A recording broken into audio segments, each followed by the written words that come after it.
All right, we're back after the technical difficulties. Hopefully, you can hear me all right now. Sorry about that one. Still trying to figure out how everything works, but I hope we're all good now. So, like I was saying, the first thing I do want to touch on before we get into the actual not the Grand Prix, the discussion for the qualifying session is what is happening over at Williams Racing. Now, I think it's crazy, crazy, crazy that this is even a discussion because Alex Albon was the one that destroyed that car, and it's not fair for Logan Sargent to have to give up his ride for Alex Albon. It doesn't matter how many points he is getting because at the end of the day, the team is above everything. That's true, but you can't be treating Logan Sargent as if he's just a seat warmer. He truly is doing well. I mean, he's trying his best, and this year he's been okay. And again, I don't think Alex Albon has the confidence right now, given how this qualifying session went, which was great for him. But the free practices and after last year, he's definitely not at the top of his game at the moment at Australia. Now, in the qualifying session, they did do all well. He finished in seventh, I believe, or was it? It wasn't seventh. He was in 12th. But they did do fairly well for a car they weren't expecting to get up there, and he has a chance to fight for points. Now, if he will get those, I'm not quite sure. Let me just check what we have over here. Bear in mind, I was away for quite a lot of the day, so I didn't have a chance to look over everything. But I did watch the qualifying session this morning. It is very difficult when these qualifying sessions are so early in European time, but we do what we can. Tomorrow, the race at 6 for me, which means another early morning, especially on weekends when we like to sleep in. Now, in Q1, the most interesting thing from my point of view was probably how excited the Esteban Ocon and the entire team was that they managed to get that Alpine out of Q1 into Q2.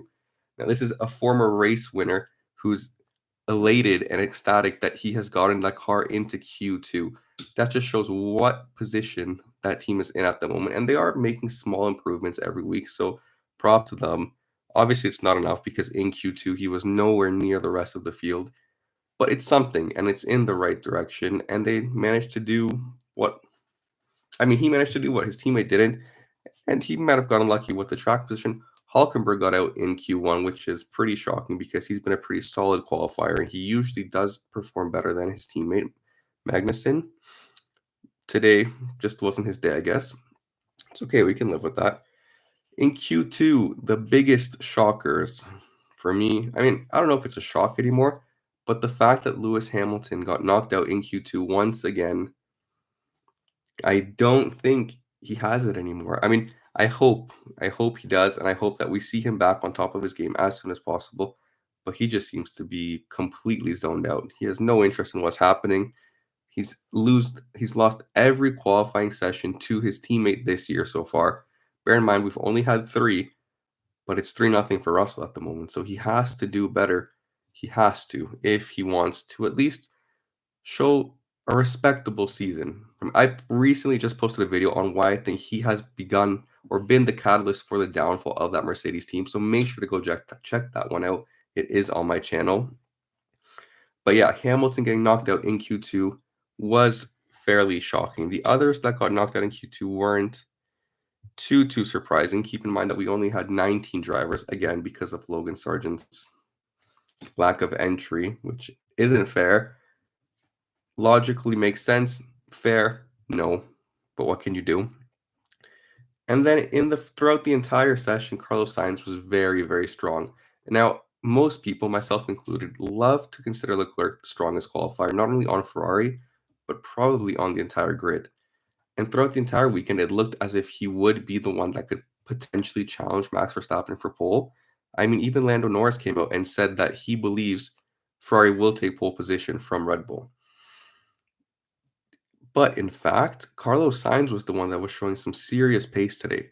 All throughout the day, every session, he was the one that was challenging Max very, very, very close. I think at the end of Q1, he was in pole position or whatever. He finished Q1 at the front of the grid. And he was very strong, and he came very close to beating Max in the final session in Q3. I don't remember exactly what their times were. He was off by 200ths of a second or something like that. But the shock again was Charles Leclerc qualifying in 5th and aborting his last flying lap, that's not good enough. And you could see that he was struggling with the car. You could see that the steering wheel, it wasn't as dialed in as it had been in the first 2 practice sessions, because the 3rd practice session, he was having the same issues.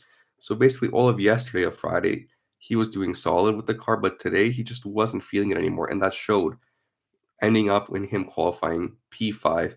Now, Charles Leclerc did catch a break, and Checo Perez, on the other hand, got very unlucky because Checo Perez got a 3-place grid penalty for impeding earlier on the session, which meant that he was dropping down from his 3rd P3 qualifying position 3 places, which moved up Lando Norris into P3, Charles Leclerc into P4, and then Oscar Piastri into P5.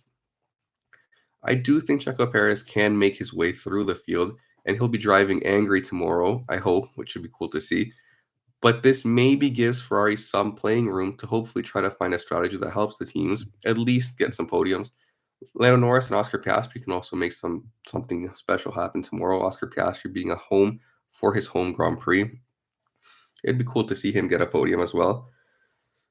It's going to be an interesting race overall tomorrow. I don't know what to expect. There are definitely some tensions over at the Racing Bulls, the V-Carb team, between Yuki Tsunoda and Daniel Ricciardo.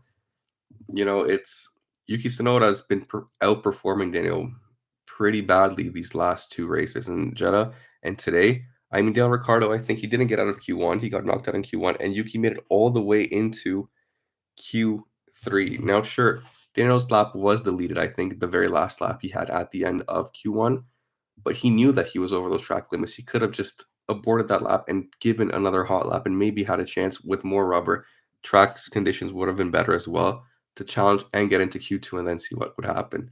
But at the rate he's going at right now, there is no guarantee that he will have a Red Bull seat next year or any seat, because both of the drivers have to be doing very well to have a chance at the main Red Bull seat. And right now, I don't think any of them are doing well enough to get the seat next year. But if it had to be between them two, then I definitely think Yuki Tsunoda is in a better position at the moment, because he's outperforming Daniel head to head, except for that first race. There's a lot that can happen tomorrow. We remember what happened last year, that restart. That was crazy, crazy, crazy. That might have been one of the craziest moments of the entire season. I don't know. There could be some surprise point-paying positions tomorrow, because both of the Aston Martins, they look decent in qualifying, although today wasn't really their day. But then come race pace, when the car's full of fuel, they just don't have the same pace that they do on a low fuel setup. Maybe the Williams can sneak up there. I'm sure Hamilton will be fighting for some more positions. He'll be going up that grid because he typically does well in the races. Now, I'm still keeping an eye up on that matchup between George Russell and Lewis Hamilton, especially in a season like this when Max Verstappen is once again so dominant. The most fun we can have is by looking at the direct matchups between drivers in the same team, because that's the only true representation we have between where they are, because they're not, you can't fault them for not winning races. You know what I mean? I mean, nobody's winning races except Max Verstappen. The only person you can fault right now for not winning a race is probably Sergio Perez. Although he has had a very strong start to this season so far. Today, hopefully, it's not a sign of things to come, because he needs to be very close to Max Verstappen if he wants a chance at the driver championship title, which that alone is difficult to do when you're up against Max Verstappen. But if mistakes like this keep piling up, it's going to be a long season for Checo, because at this point for him, second place is a lost season as well. That's not considered a good season anymore for him. Although it is a great season, it's not what he wants. He wants more than that. So I have him, if I were betting on the race tomorrow, I would have him finishing in a podium position for sure, because I think he needs to make his way up, and he needs to prove it to both himself and the team that even if he falls back down that car, being capable, he can do it. He can go up the grid and fight back for those positions. So my podium predictions for tomorrow, I have Max Verstappen coming first. I mean, we thought maybe Ferrari could challenge. Doesn't really look like it. And unless if Carlos Sainz gets an amazing start, and maybe somehow Charles Leclerc gets another amazing start, and we overtake Norris and Charles Leclerc overtakes Verstappen, then maybe they can try to do some type of team strategy. But again, we're getting ahead of ourselves. That's all fantasy land, which we would love to see. I'd like to see Ferraris fly out front every race, but that's not what's happening.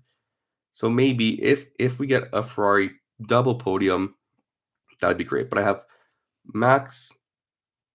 I'll go with the Ferraris. Oh, Max, Carlos, and Charles to get podium tomorrow.